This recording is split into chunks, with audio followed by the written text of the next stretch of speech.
Yo, what's going on, Warriors? It's your boy Lionheart. I'm back. It feels good. It feels good to be back. I hope you guys are good. Look, man, I'm not wasting any time. I'm getting straight into this thing. Thor Ragnarok, the review. First of all, for the first minute of this video, it's going to be a spoiler-free review. You know, okay, to everybody. And then for after that minute, I'll give you a sign. Then it's going to be spoilers. Let's go. So, Thor Ragnarok. The movie was pretty godlike, man. I'll give that movie... I'm going to give it, personally, a 10 out of 10. Yeah? But if I was to give an all-round mark, catering to everything, its pros, its cons, its flaws, what it did good, what it didn't do good, I would have to give it a 9 out of 10. Yeah, so for me personally, because the way it made me feel, it made me smile, it made me happy, I would give it a 10 out of 10. Right? Would I recommend you see it? Absolutely. Absolutely one of the best Marvel movies ever. It's on the level of Guardians of the Galaxy 1. I wouldn't really put it in the same category as Captain America Civil War, because it's like a totally different movie. That movie is more of a human conflict superhero movie, where this is an intergalactic space epic adventure.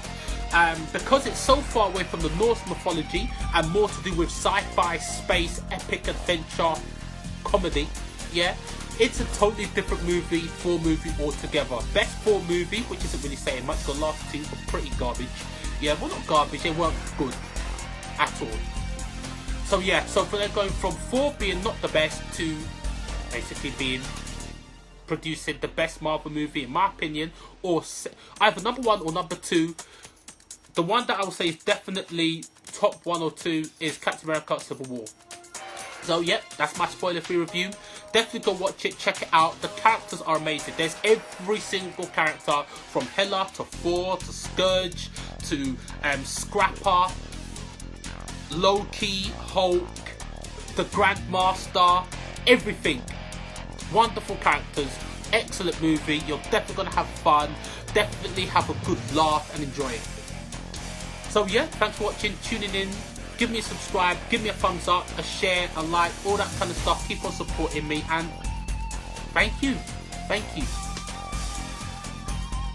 Okay, that was a little over a minute, but I think that's enough time for everyone that didn't want spoilers to have left. If you're still here watching, thank you very much.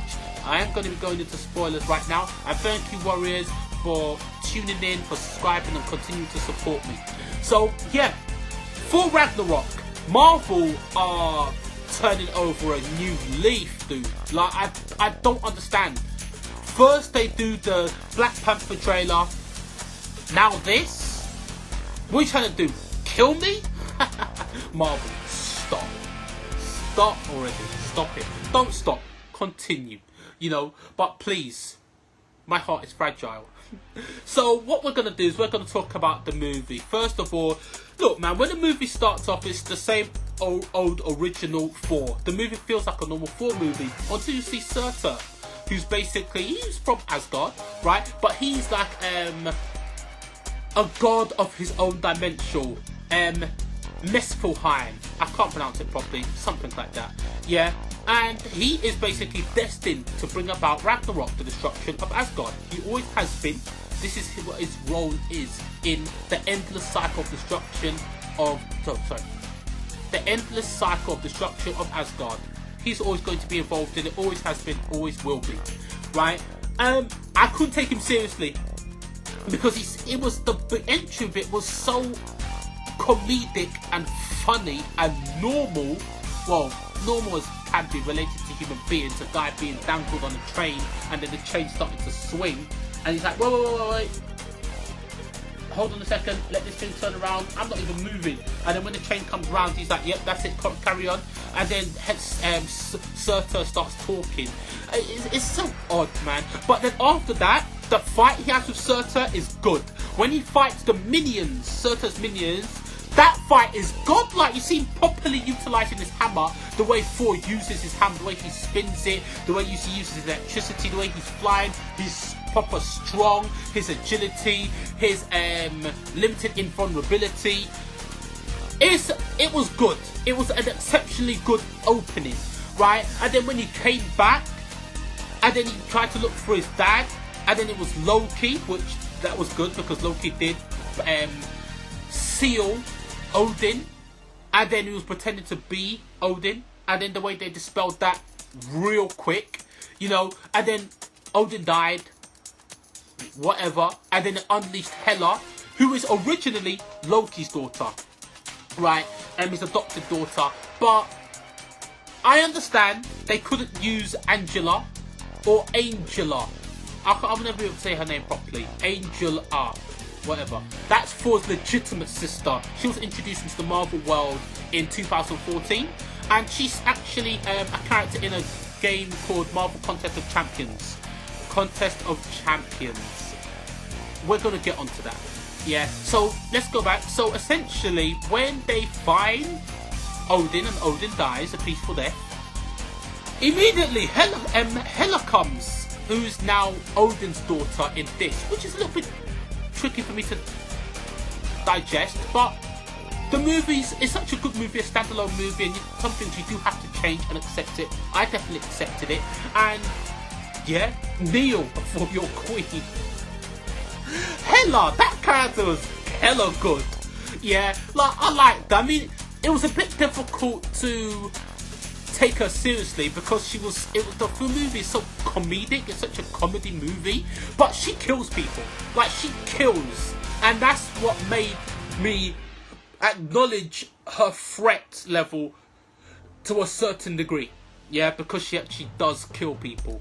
Yeah, she come up straight away and just bodied Thor and Loki, like straight away, no messing about. They got bodied. Yeah, and then banished to some random dimension, Sakaar, the land of Contest of Champions, a battleground where basically champions and superheroes fight.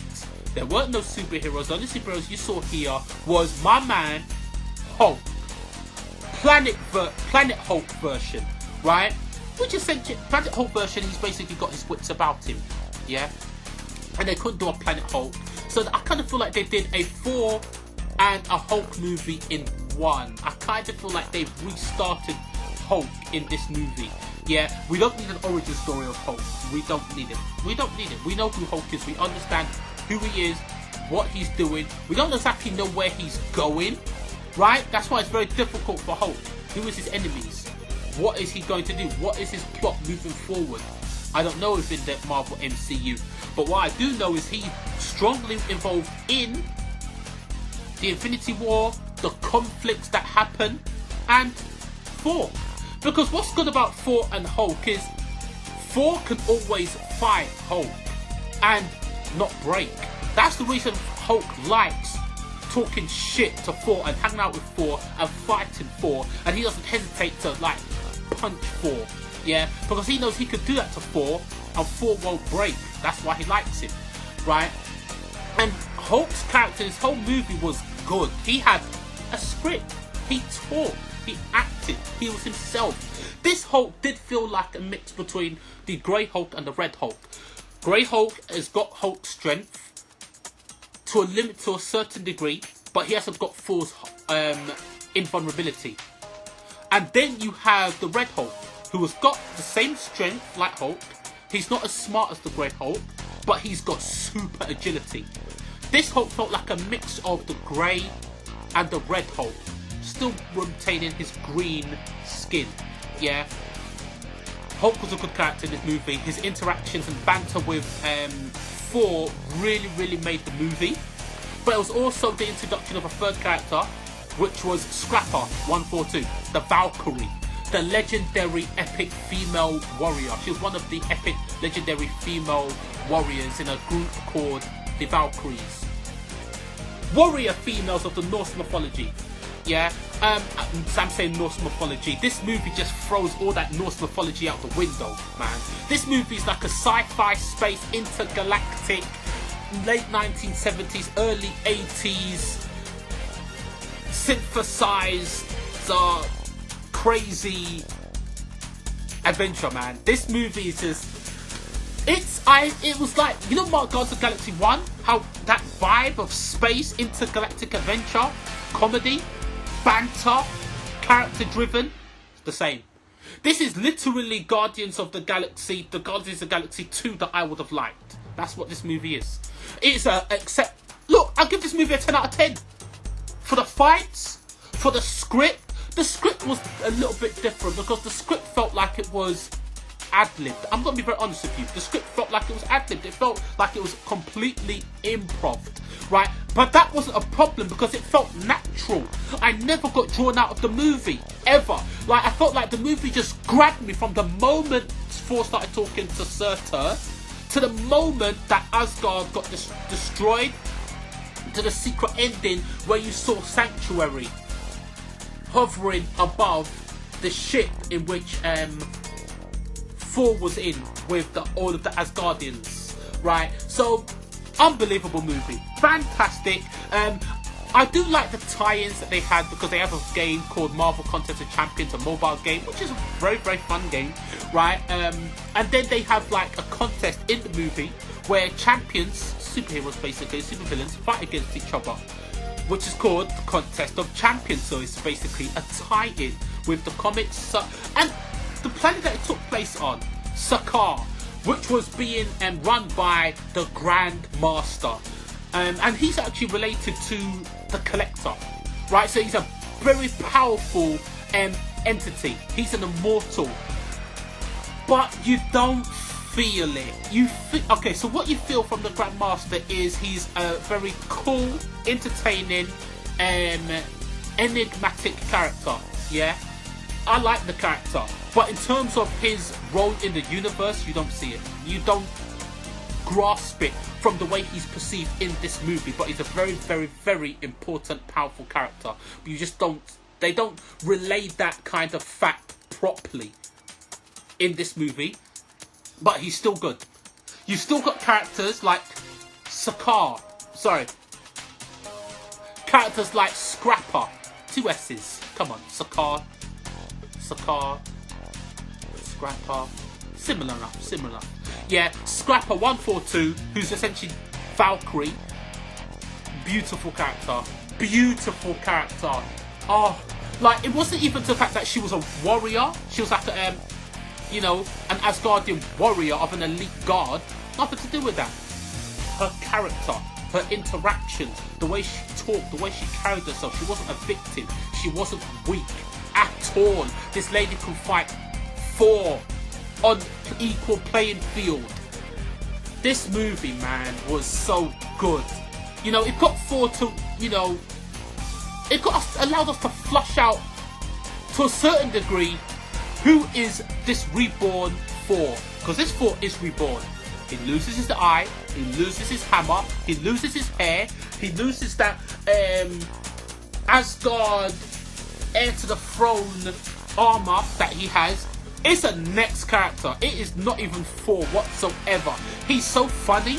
He's got good timing. He's got good character. The way he talks, the way he carries himself in the whole movie. Wonderful. And the fact that he didn't have his hammer. It was good. Mjolnir. I thought that was good. He relied on his fists and his electrical powers. Finally, we get to see the Thunder God. What he's the god of. What are you the god of again? Thunder. The Thor has fight with Surtur in the beginning, which is a ridiculously good fight.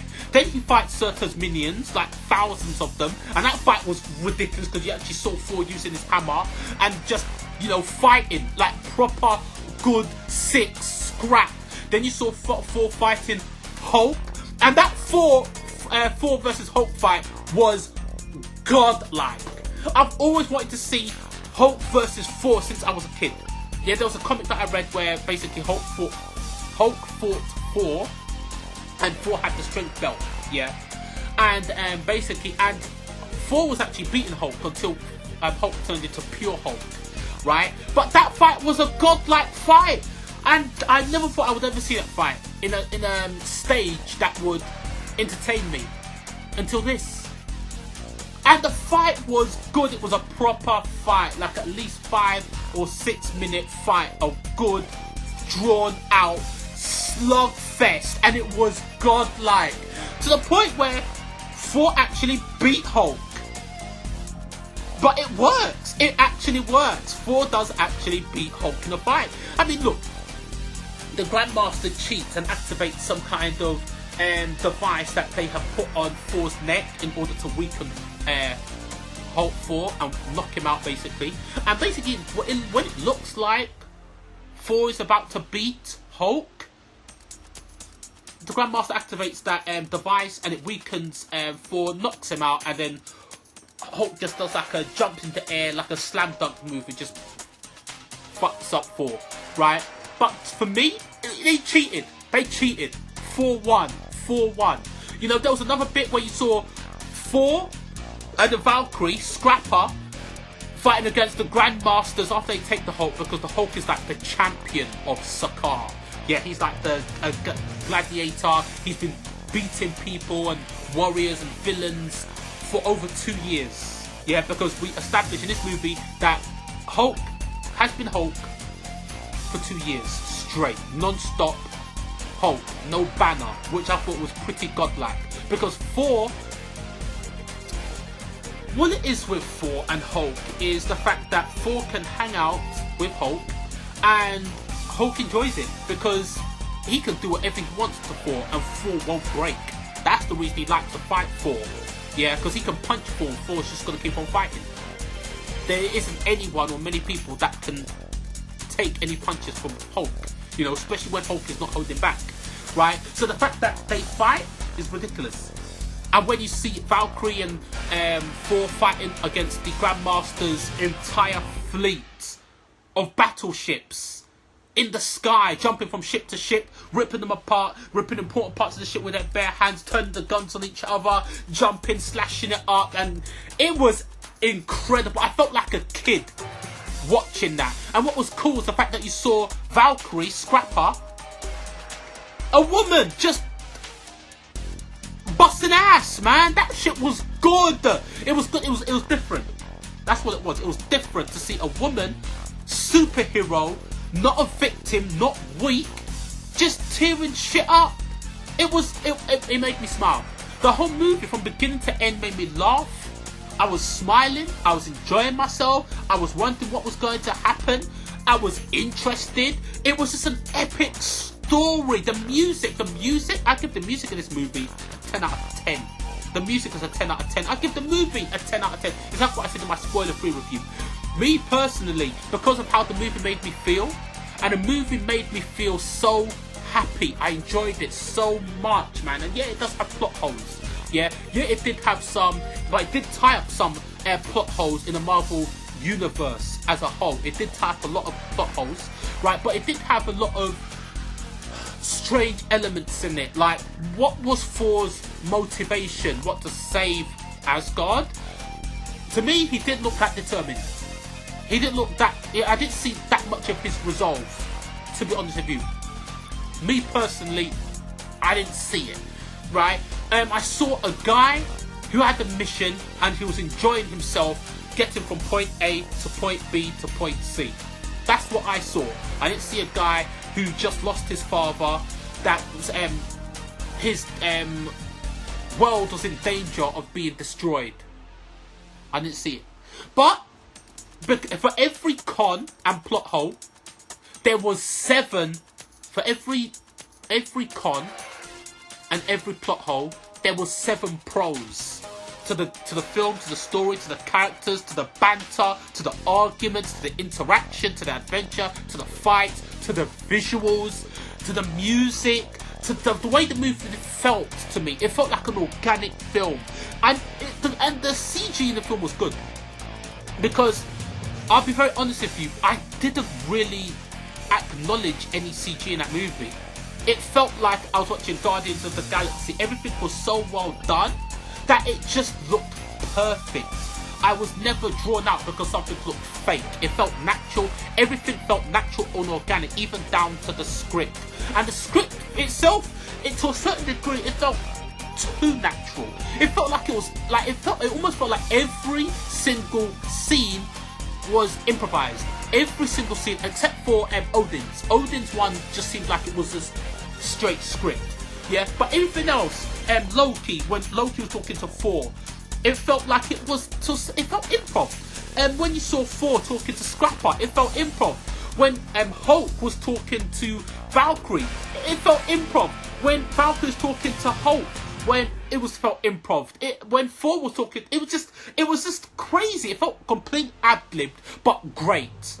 Story, character-driven. Well, it's not story-driven. It was a character-driven movie.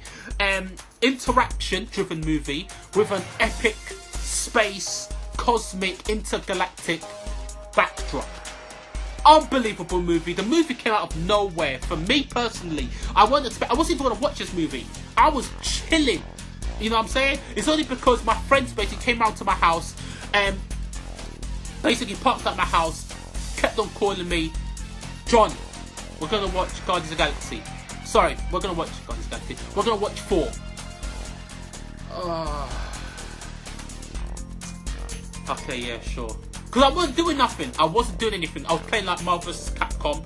Marvel vs. Capcom Infinite. I finished Evil Within 2 now. So now I can get back onto Marvel vs. Capcom. Because I have neglected that game for over a month because of Evil Within 2. You know, I'm playing Black Panther, Dante and Gamora. But my main team's going to be Dante, Black Panther. And I wasn't doing anything. I was just watching some anime called Black Clover. Playing Marvel vs. Capcom 2. And I thought, fuck it, let me just watch it. So I went out, watched it, and I didn't regret it. I loved it, and I'm happy that I watched it because I supported the movie. I paid to go watch a movie. I never went to watch the other Marvel movie, the other Thor 1 and Thor 2. Because let's be honest, those movies are garbage. So me even saying that this is the best Marvel movie means nothing. I'm sorry, the best Thor movie means nothing because the other two weren't that great. This, for me personally, is the most fun, the happiest and the most enjoyable Marvel movie I've ever watched. And for that reason, because of how it made me happy and made me feel, it's the best Marvel movie for me. For me personally. Although in reality, I have to say, maybe no, Captain America Civil War is the best Marvel movie all round. This movie for me personally, I enjoyed it the most. So I have to say it's better, 10 out of 10. Yeah, even in this movie where you saw at the very end, the hidden ending, where you saw Sanctuary. But I think it's called Sanctuary. Yeah, it's called Sanctuary. Which is basically Thanos' his domain, his shit that he uses to traverse the universe. Yeah, it looms over and basically when Asgard gets completely destroyed, and basically Thor manages to take all the Asgardians onto that ship must get destroyed. And then that's why you see Thor floating in space in that Comic-Con trailer for Avengers Infinity War. You know, and what kills it, even in this movie, what is really cool is you do see things like you see Doctor Strange in there. Doctor Strange was in this movie. Because, you know, Thor brought Loki to Earth, basically, to find Odin. And he was on it. Doctor Strange, Stephen Strange was on it straight away from the Sanctum Sanctorum.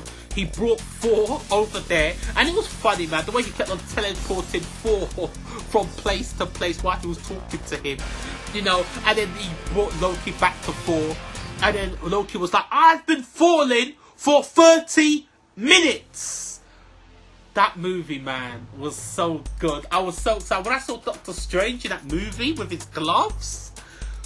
Mate, that movie, man, I can't believe it. I don't understand where Thor Ragnarok come from. I literally don't understand where this movie came from. Because I've not watched any trailers for it, because I wasn't really interested in this movie. The reason I did pay a little bit of interest to it was when I saw like a video where the director was reading IGN comments about Thor Ragnarok. And that movie, that trailer where he was basically going, Texas, Canada. That was what made me take a little bit of interest. That was a couple of days ago, but I still wasn't going to watch Thor. I probably wouldn't have watched it at all, to be honest with you. It's only if my friends didn't come round and say, yeah, let's go watch it. And that interview on IGN, until then, because I've not watched any trailers before. I've not been interested in it, you know, until this. So well done for going from 0 to 100 in my book.